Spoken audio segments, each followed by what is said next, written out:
তোমরা সবাই যাও, আমি একটু এসপি সদস্য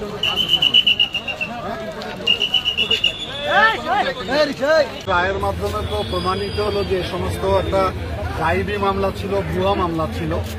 আমাদের যে গণতান্ত্রিক আন্দোলন ছিল সেই আন্দোলনকে ব্যাহত করার জন্য সরকার পরিকল্পিতভাবে এই সমস্ত মামলা দিয়ে আমাদেরকে হয়রানি করার চেষ্টা করা হয়েছিল। আজকে আমরা কোর্ট থেকে ন্যায় বিচার পেয়েছি এবং আমি মনে করি যে কোনো সরকারি ফ্যাসিবাদী সরকার গণতান্ত্রিক আন্দোলনকে মামলা দিয়ে যে ঠেকিয়ে রাখতে পারে না সেটার প্রমাণ হলো আজকে। এবং বাংলাদেশ একটি ফ্যাসিবাদী নৃত্য থেকে মুক্ত হয়েছে এই জুলাই অভ্যুত্থানের মধ্য দিয়ে। আমরা মনে করি ভবিষ্যতে যাতে কোনো ফ্যাসিবাদী সরকার রাষ্ট্র ক্ষমতায় বসতে না পারে এবং রাষ্ট্র যাতে গণতান্ত্রিকভাবে মানবিক রাষ্ট্র হিসেবে পরিচালিত হয়।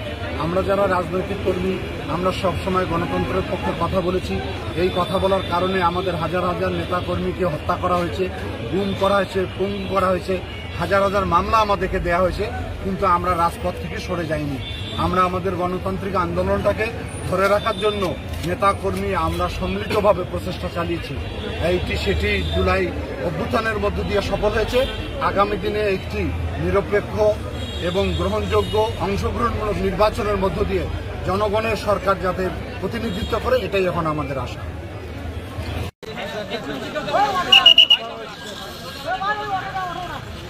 ভাই